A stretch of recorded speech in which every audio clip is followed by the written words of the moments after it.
Flashed across the medical horizon, dimethyl sulfoxide.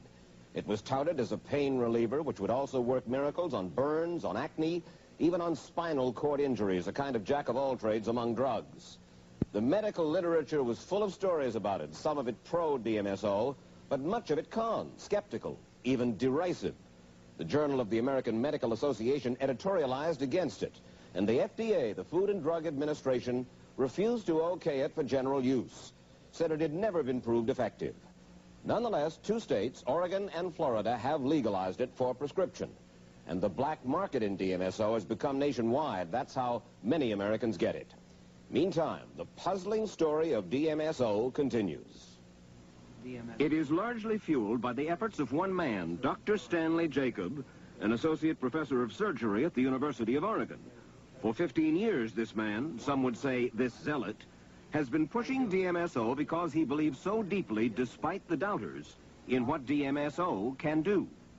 Dr. Jacob, isn't a drug that has so many alleged uses, from arthritis to tennis elbow, from burns to spinal cord injuries, from mental retardation to baldness, isn't a drug like that automatically suspect?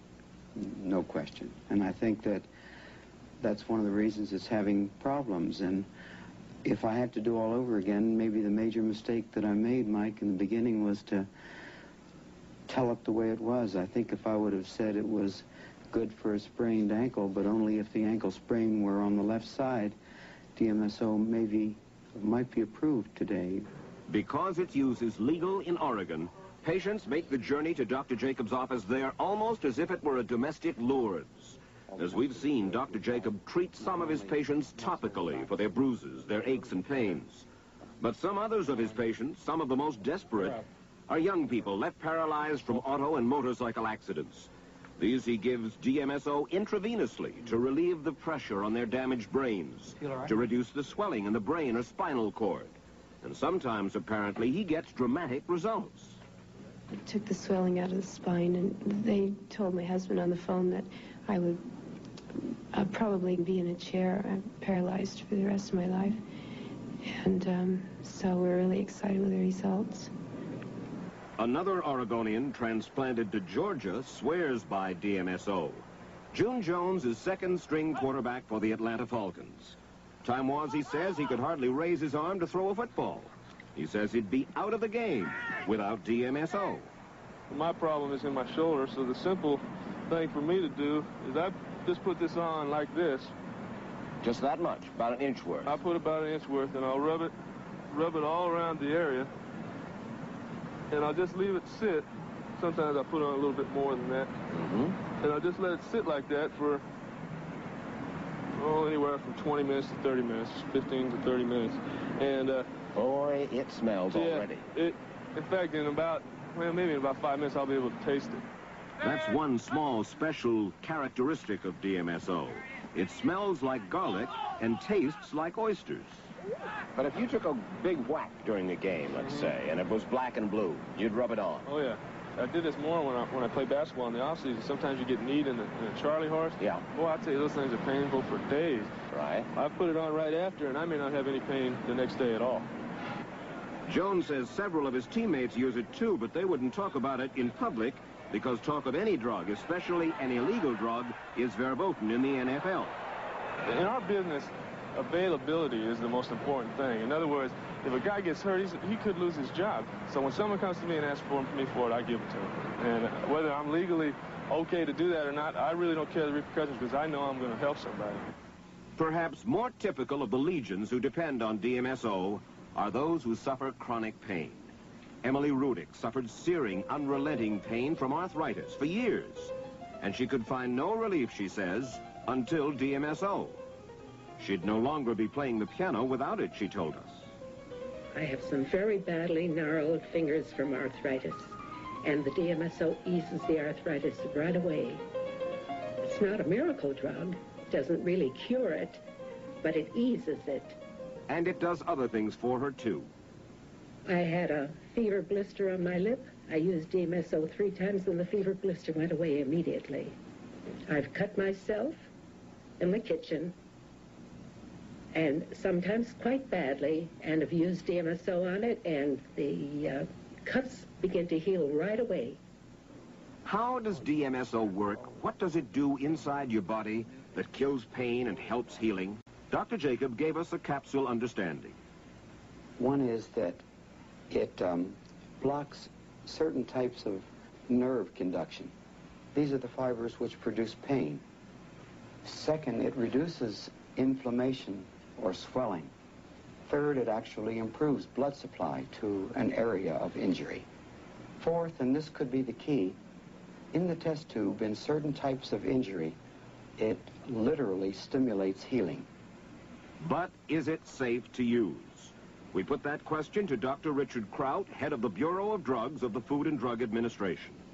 How many people have died from using DMSO? How many people that you know have gotten ill from using it? Nobody's died from using DMSO. It's a relatively safe drug as drugs go. It causes skin rash where it's put on, or at least redness of the skin. It's caused hives in a few people. It may cause headache, nausea in some people who use it, and it rather routinely imparts a garlic odor to the breath. So it's got side effects that are not entirely pleasant, but it's not been a toxic drug. It's a safe drug, comparatively safe drug, you will say. So we come back to the controversy that began 15 years ago. Dr. Kraut insists that despite these anecdotes, neither Dr. Jacob nor any other scientist has ever really proved that DMSO is effective. They've never proved scientifically that it works for anything other than a rare bladder disease called interstitial cystitis.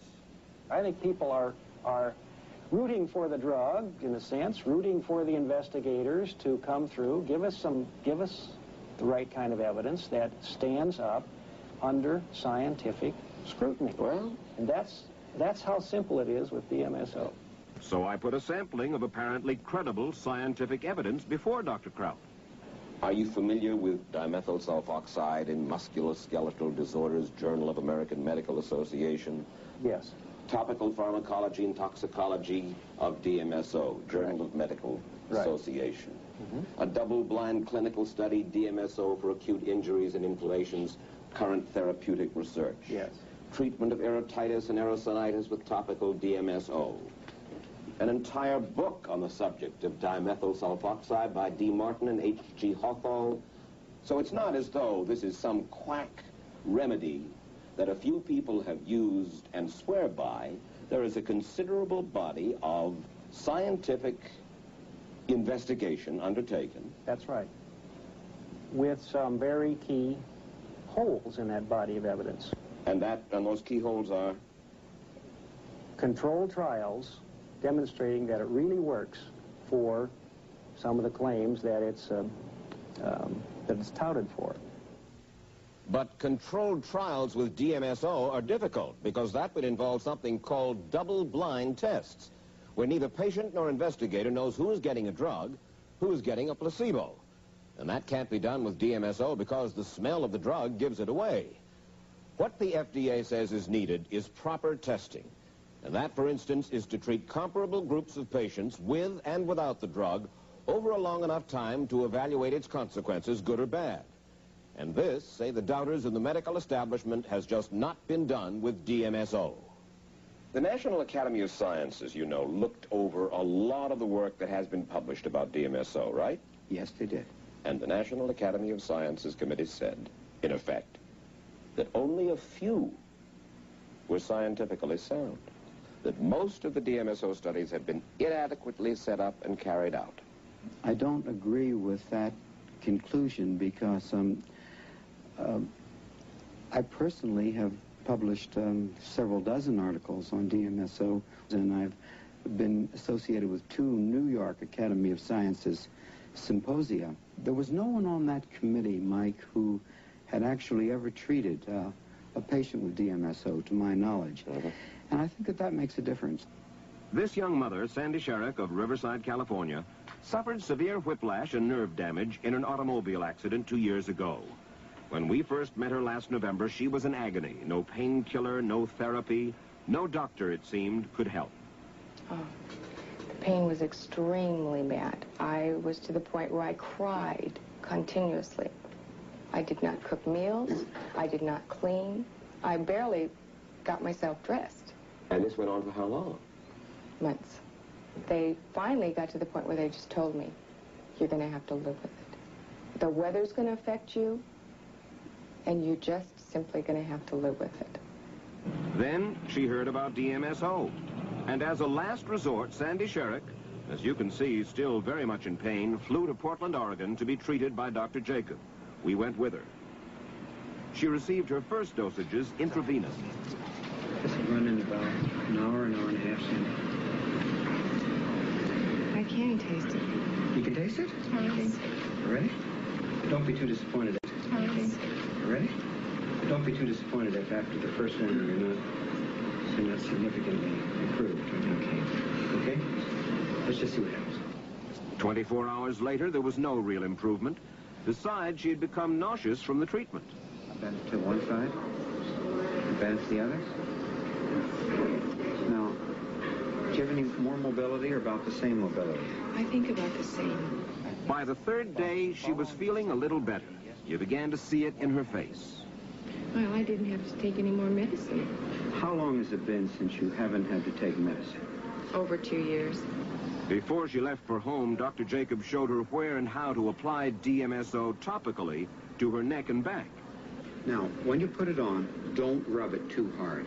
You just have to apply it to the skin, and it goes in. Let it dry over 20 minutes to a half an hour. It won't be totally dry, but anything left, you can just wipe off. That was last November. This is Sandy Sherrick 2 months later back at her Riverside, California home. Oh, the pain's gone. The pain is totally, completely gone from my neck. You're serious? I'm telling the truth, the honest-to-God truth. You can do anything? Can you do housework? Yes, I can. Drive a car? Yes. Lift stuff? I have not found anything I can't do.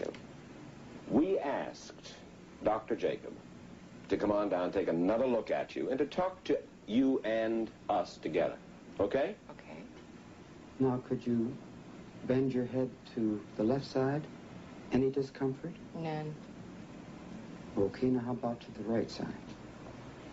Any discomfort? No. Sandy, if you had done this 3 months ago, 4 months ago, what would have happened? I would have been in pain. He wouldn't have been able to touch me. When a woman has been in pain for 2 years and has an injection of or topical application of DMSO, and suddenly a miracle happens. When a quarterback for the Atlanta Falcons has been using it off and on for years and says, I swear by, I'm telling you, my arm is better. I throw faster, straighter, better. When you get testimonial after testimonial, I ask you, what's wrong with those testimonials? Nothing's wrong with them. They may be right, but they don't get they don't provide the scientific evidence that's necessary for acceptance by scientists. It's not just the FDA that's skeptical, not just the medical establishment. The drug companies don't have much enthusiasm for DMSO either. Why? Jacob and others say it's because DMSO is a common chemical solvent that can be manufactured for $4 a quart, on which no drug company can get an exclusive patent. Therefore, there is no big financial return available.